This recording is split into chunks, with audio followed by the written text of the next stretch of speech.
Hello, everyone. Welcome to our virtual discussion series that's hosted by the Chaldean Cultural Center in association with the University of Michigan Detroit Center, Unique Voices in Films, and CMN TV.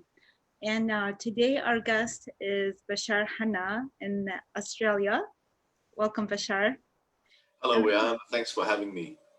You're welcome. We're so happy to have you. And our timing is a little bit different today than when we have it because it's early morning by you right now in Australia. Exactly. So I'm gonna read a little bit of Bashar's bio. He is the founder of several art-based therapy groups. He's a music teacher, writer, and columnist. In 2018, Bashar was awarded the Community Fellowship of Western Sydney University for his achievements in the community arts sector. But Bashar has another additional specialty that's associated with me as his family. So he is the father of my great nieces and nephew. Yes, I'm not that old, but they are my great nieces and nephews. And so he has a very special place in our hearts. So welcome again. And we are gonna find out a little bit about your background, like where you were born in Iraq.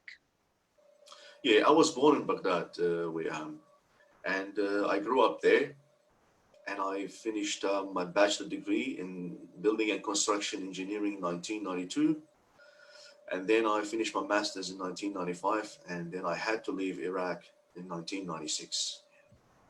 And what did you study in Iraq? See, my background is engineering. I have bachelor degree in civil engineering and master's in construction management. Okay, so then it's more interesting to find out how did you end up getting into the arts? Was it from Iraq that you had that kind of interest, or did it develop over time?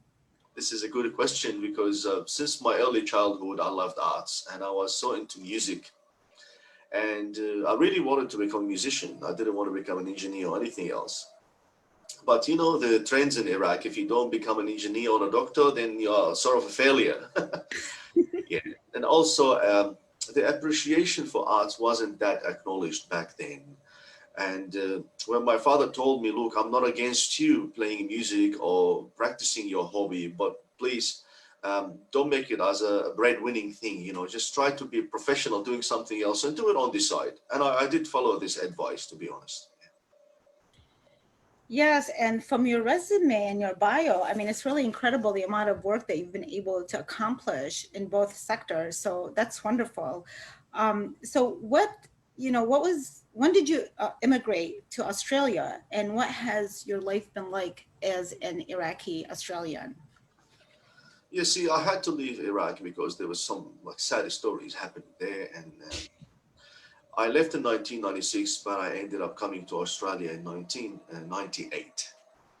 And the situation was not easy at all because, you know, as a new migrant, I couldn't recognize my qualifications easily. And after I did, it wasn't an easy process for me to get a job because they look for local experience and all these things. So I had to change my career many times. I had to really go through difficult times, meltdowns and everything. But at the end, I remember it was in 2000 when I just decided, look, this is a new life. I have to start from zero. I have to start from scratch. So yeah, I ended up going and studying something totally different. And I worked in the business sector for a while and then went back to uni and did adult education and then Masters of Social Science. And I worked for the settlement program. And I was exposed to refugee lives and the struggle they face, you know, especially with the social exclusion and language barriers and cultural clashes and all these things. The arts was always, you know, in the back of my mind. And then when I did my master's in social science, the focus for me was on how to utilize arts for social change. Because through my experience in the church, when I used to lead the choir, I used to notice how engaging the music is. Like, it gets people attention, it makes them comfortable, it makes them really in tune with you when you want to pass on a message. They listen to the hymn, they listen to the notes.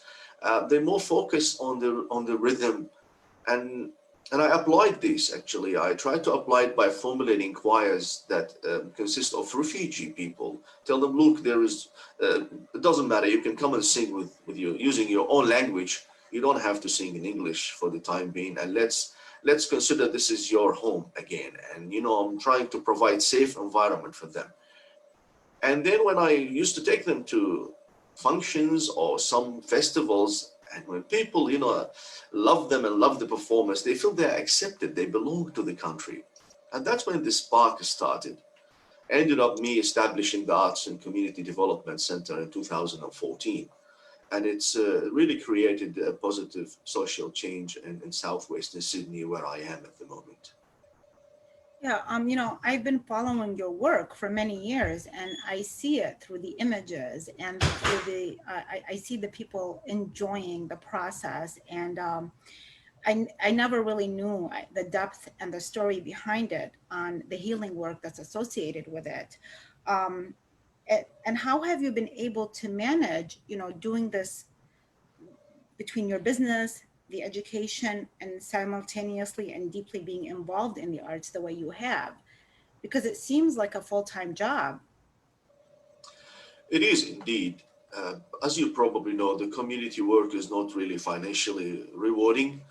So, and I have a family, and I had to maintain, my professional life. I work for Department of Education, and also established this because it's psychologically rewarding for me when I see the change in the social life of the people where I live. So it's about time management. I admit it's not an easy thing, to do, to have a full-time job plus also have some sort of community involvement on a full-time basis. But it makes me happy. Probably it is my own therapy when I see happiness and smiles on people's faces, and it's so rewarding. Um, you know, I think it's really wonderful and so impressive what you do. I have a teacher who is, we were once talking about healing and trauma associated with people that come from the Middle East, particularly minorities. And she said, what is something that you would provide for the community or for the people that you feel would be healing? And I said, well, I was giving her all these different ideas, and she said, no, no, no, they don't need this, they don't need that. And then she said, what they need is to really have fun. They need the arts, and they need like a festival, and they need, and that part didn't dawn on me because we come from like a more serious type of background. And so I hadn't realized until when she was saying that even though I've done a lot of healing through writing, but I hadn't imagined that like a festival and music and all these things, that because what she was saying is this is what they need, given what they have gone through, that they need that kind of joy, and this is what you're helping provide them with. From your experience and the work that you've done, so how has this helped refugees? You say that you help families and from refugee backgrounds who have suffered the trauma of war in their healing process. How does that happen, and what are the results that you have seen, like short-term and long-term results that you've seen so far?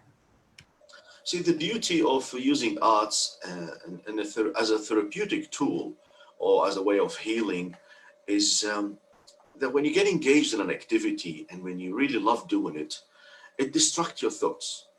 It gives your brain a break from the traffic of thoughts that hits your mind, the memories. See, post-traumatic stress disorder is something really horrible. People cannot forget easily what happened to them, especially when there was massive loss in their life, grief, and torturing. This trauma will live with them. It just needs little trigger to come back. But during art activities, you get them really engaged in what they do. So the brain will have a break, will relax. That little break can refresh uh, physically, psychologically, mentally, refresh the person. Plus, when you are in loving environments, you can't go wrong with the music and arts. They are wonderful. They bonding people together. They always create a nice vibe around you. So for me, I applied this on myself before starting to promote it to the community. Since my early childhood, with all the difficulties I faced in Iraq or during the diaspora, especially the transitioning stage between Iraq and Australia, my guitar was my friend. Every time that I used to feel upset or sad, I just go to my guitar. Always wait for me at the same place, never change. And I So can you can express. count on your guitar. Probably more. It's always with me. It's even next to me here. I can't live without it. Yeah. And I'm curious about the community that's in Australia. Has it, I'm imagining that it has grown over time since you immigrated in the, what was it, in 1998 you immigrated there? So how has it developed and grown, and what kind of Iraqis live there? There's various backgrounds, Chaldeans, Syriacs, Assyrians, and others as well, like the Arab and the Muslim communities. Has it grown over the years? Yeah, I arrived to Australia in 1998, but of course I was sort of monitoring the waves of people arriving, and also I was digging in the past, and I came to know that Assyrians were the first settlers. I mean, in terms of the Iraqi communities who came to Australia, and if we count the numbers, and then Chaldean after, the Syriac people after. And then there was the Mindayans as well. We have a very large community of the Mindayan community here in Sydney, and the Muslim community always increased, especially after 2003. So now there is like a little sample of Iraq in here where I live. Has the composition of this exactly similar composition of the Iraqi community where we used to live in harmony before all the wars and all the problems that happened and forced us to leave Iraq. That's beautiful. We have something similar in Michigan, where we are living in cities that are nicknamed Little Baghdad, where we have different people from different backgrounds as Iraqis just living in harmony, and other communities as well. But this is the whole beauty of it. Um, but what would you say has been your biggest challenge in the career of the arts sector, especially as it pertains to you being of Middle Eastern background? See, the biggest challenge usually when you want to promote something in our community it's not has lost trust in things, but went through a lot. So for you to introduce something or try to attract them to join you, and because you are 100% sure that what you are doing is good for them, it's for their benefit, you need an example. You can't just open up a business here and say, look, I'm selling a new way, a therapeutic way that can heal you from your trauma. Based on what? So what happened is, see, my experience at the church setting from 2004 and 2014, that helped a lot because the choir was actually the basis of what we have done. Our choir attracted youth and people from different generation, and the number reached more than 50 in some stage. So when we started now to move to community development, we already had the network that people can talk about you, can talk about what you were doing and how music united them and got them together. My choir had Assyrians, has Chaldeans, has Syriacs, and even some Coptic people joined. People from Lebanon joined because It's music. beautiful. Yeah, I mean, music. I like what you're saying right now. So you found a way through the church, which already people have that kind of trust towards it, to bring forth what you were trying to do. So sometimes it's finding a certain foundation that's already established and that already people have a connection to.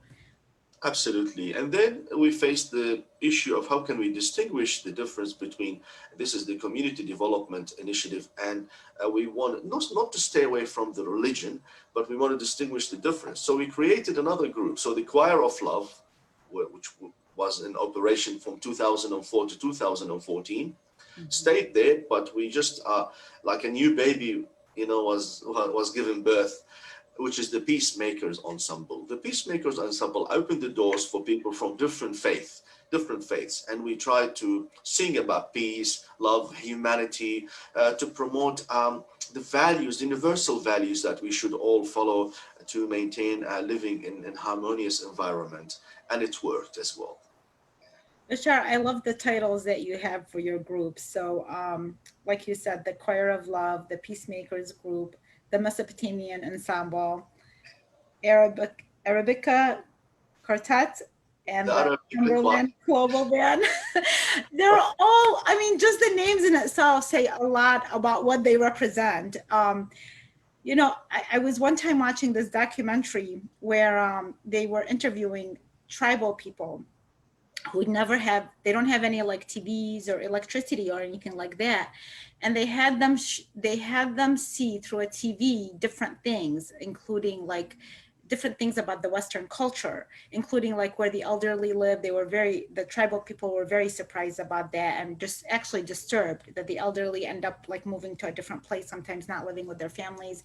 And they showed all these different things. The one thing that they showed that the tribes actually appreciated was a video of Michael Jackson singing.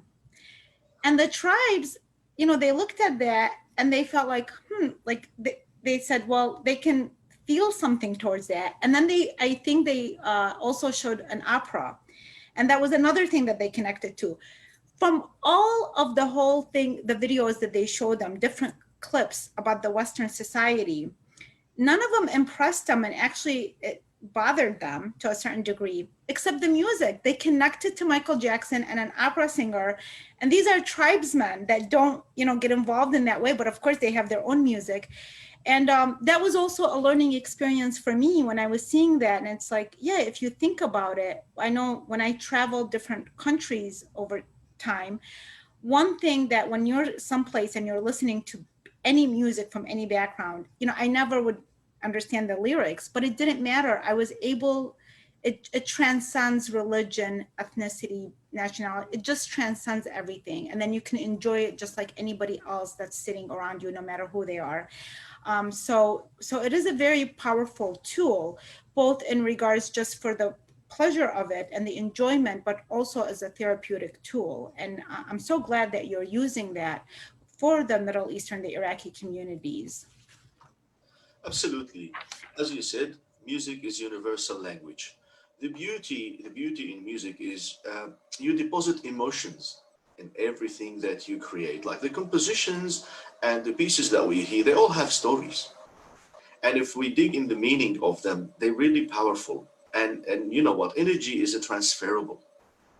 Like for us also, these groups, like they all had, like all these groups have stories, like the Choir of Love, because it was more spiritual and religious. So if we are singing, you know, in that setting, if there is a creator, it will be almighty and unconditional love. That's why we named it the Choir of Love. The Peacemakers Ensemble, if we want to express that love, we should love everybody. So we open to all other faiths, all other religions, because this is the way. It's mutual respect is the basis of our humanity. So we're singing for humanity and some universal values. And then there was the Mesopotamian ensemble is more professional in terms of the music, because it attracts musicians who they are already capable, like they're really on a sort of higher level of their you know, performances, and but they can find an avenue in Australia or a platform to perform. So we created that one also for them, just to be known, and they might take off after. They might be, you know, getting involved in different bands for more professional endeavors. The Arabica Quartet is we opened not to Iraqis only. It's more like about singing the folk, the Arabic and the Middle Eastern folk, and that's professional as well. And the global band is when we're really promoting the unity. And I remember once we had a performance and we were singing in 7 languages. You can't imagine, people were happy to see one band singing in 7 languages, has people from all around the globe just united through music. It's so powerful, we have, believe me. It's powerful, and I like the fact that you've addressed with the Mesopotamian ensemble the fact that there are like kind of more the professional types of musicians that kind of don't find themselves, especially when they leave their birth countries and trying to find a home for their art in a Western country. And earlier when you were talking about you having all these degrees and then going and then finding like you kind of, you know, it doesn't really fit in to the place that you went to. I think people have no idea how difficult it is. As in our museum, we have a number of stories where in the Chaldean Museum where we share how we have physicians, surgeons, lawyers, pharmacists who came who were very, very successful. And they come here, and because of the language barrier and because of other barriers, many, many barriers, then they really have to start from scratch. And yet they have found ways and, you know, to excel. And this is the successful immigrant story where you find yourself in a place where even though you're starting from zero, but you kind of over time collect everything that you've learned and you try to seize the opportunities that are available to you. And when I know when we first came, and I don't know about yourself, but when we first came, it was mostly Americans that were, you know, non-Chaldeans or non-Iraqi, non-Middle Easterners who were providing these kind of services for us. So time has developed, and as generations grow, we are able to kind of create that kind of atmosphere for others. So, you know, so this is a plus for people that are coming new, and I hope that people take advantage of these opportunities. Because do you find that there's sometimes resistance, or not necessarily? Is there any resistance, or do you feel like sometimes people are maybe tired from their work day to participate in certain in the arts? See, of course, there is the cultural clashes, you know, and arts, as I mentioned before, back in our countries, it didn't get enough attention, and it was utilized only, like, for example, to promote war aspects and stuff like that, or in the political context. But in reality, it's more than that. So for some people who just arrive where we have to be realistic. At the beginning, they just care about their own settlement. They need shelter, they need food. They can't, they do not have the time or even the ability to let themselves enjoying an aspect of like something different like the arts. But what we do, this is why we always try to let them know we are not entertainers in terms of we're going to perform in parties and stuff. No, this initiative is to get you together in a safe place. The music or the arts are only a therapeutic tool for you to calm down and relax. And then later, by you coming, we will be able to provide you with a platform to go and network with others. This will help you in your settlement. When you meet others who have settled before you, they will tell you what they have done. Especially, I always get people to come and just talk about their successful stories because they will help others. And this connectivity that we create amongst the community, the emerging community, and let's say the established community, will accelerate the process of resettlement. So and then, so everybody knows now, Arts and Community Development Center is not about just using the arts for fun. No, it is. It's sort of an initiative that help people to settle. And because they know that we have sort of engagement with government agencies and non-government agencies, now the concept is really changed. So yes, we are still attracting people. And you know, when you promote your service, only the people who can understand your service come to see you. The others, we can't reach out. We don't know why they're not coming. But you cannot attract everybody. If you attract a small sample of the community, and there will be the word of mouth that you want to go and spread around, I think this by itself is as if you just planting the seed. Oh yes, and you just by existing, you're being available for that one person that needs it the most, and sometimes a reward in itself. So given how active you are in this field, what are your future goals? Something that you would really like to see, maybe in 5 years or so? Well, with the challenging situation now, with the uncertainty associated with COVID and pandemics, and to be honest, I do not have very long-term goals at the moment. We're taking it day by day. because life is changing and the dynamics of our life is really different than before. You can see everything is accelerating, everything is able to be changed.